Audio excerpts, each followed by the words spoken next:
Hello students, let's continue chapter 5th, that is data handling. Today we will discuss bars with a difference.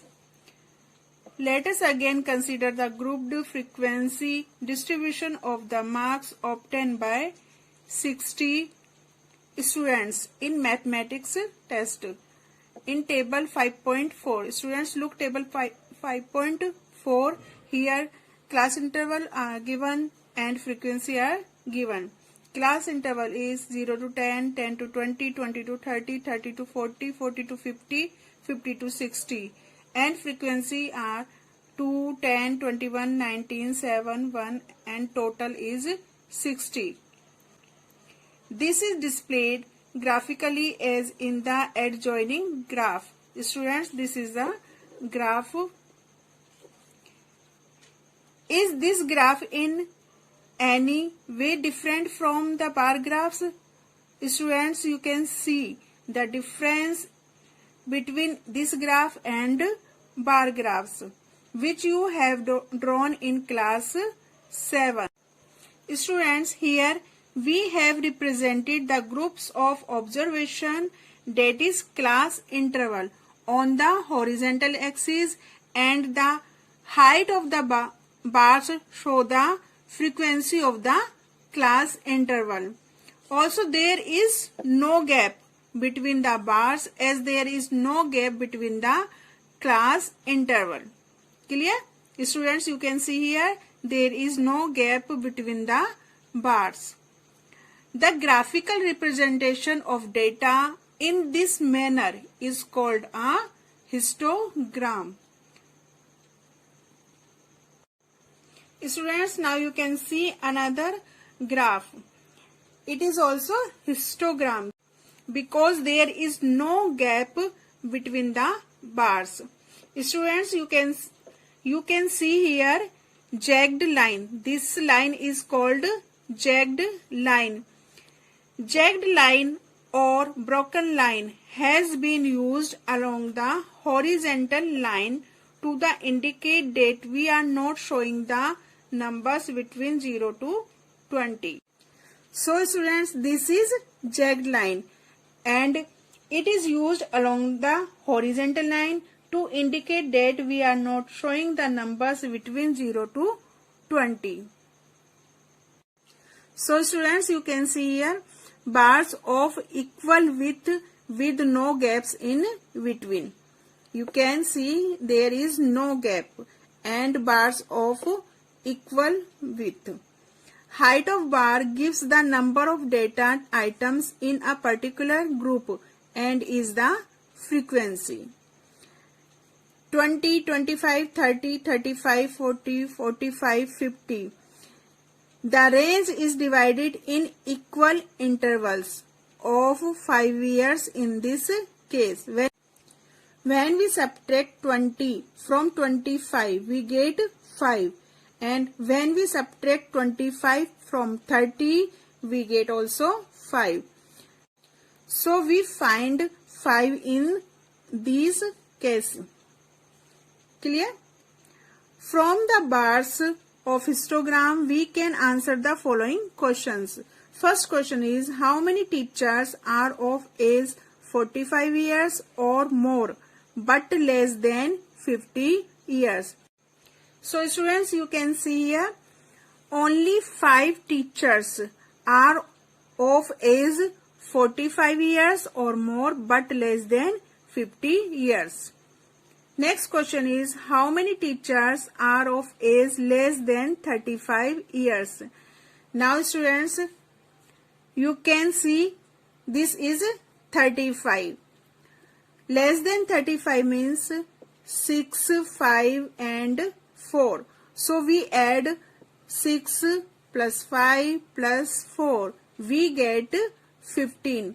So 15 teachers are of age less than 35 years. Now we will understand histogram by another example. Students, you can see here the groups of observation, that is class interval. 125 to 130, 130 to 135, 135 to 140, 140 to 145, 145 to 150, 150 to 155, 155 to 160.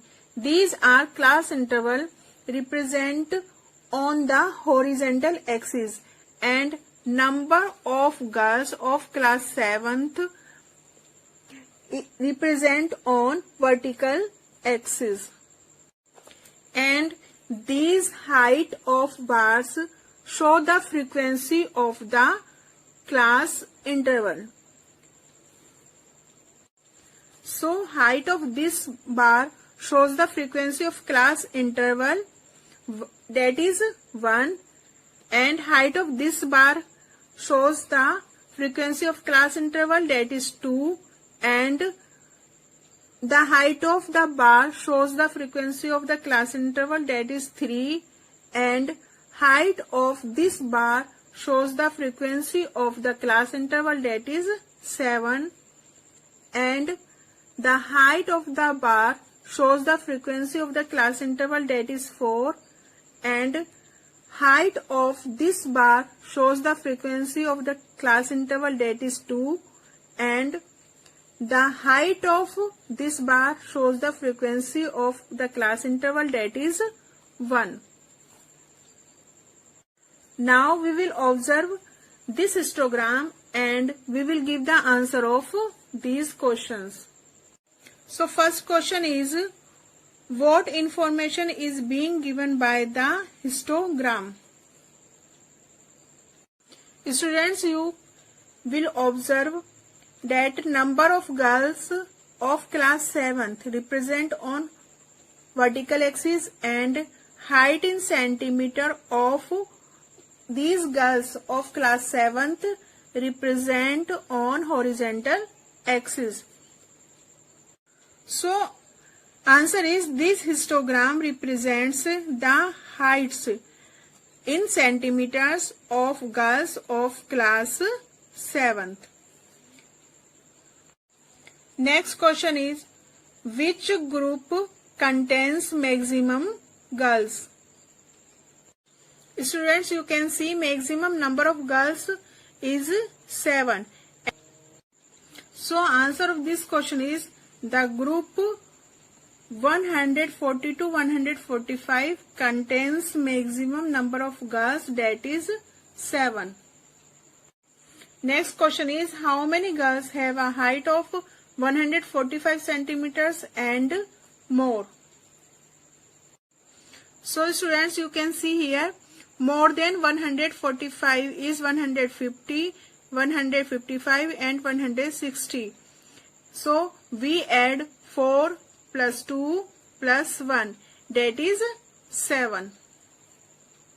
So answer of this question is, 7 girls have a height of 145 centimeter and more. Clear students? 4 plus 2 plus 1 becomes 7. Next question is, if we divide the girls into the following 3 categories, how many would there be in each? Students, in this question, girls divided into 3 categories. First is group A, 150 centimeter and more. Group B, 140 centimeter to less than 150 centimeter. And group C, less than 140 centimeter. So students, you can see number of girls in 150 centimeter and more. So more than 150 is 155 and 160. So number of girls 2 plus 1 becomes 3. And in group B, 140 centimeter and less than 150 means number of girls between 140 and 150, that is 7 plus 4 becomes 11. And third group C, less than 140. So 140 less than 140 is 135, 130 and 125. So number of girls 3 plus 2 plus 1, that is 6. So answer of this question is number of girls in group A is 3, number of girls in group B is 11 and number of girls in group C is 6. So students, this is the end of today's session. We will meet again in next video. Up till then, thank you.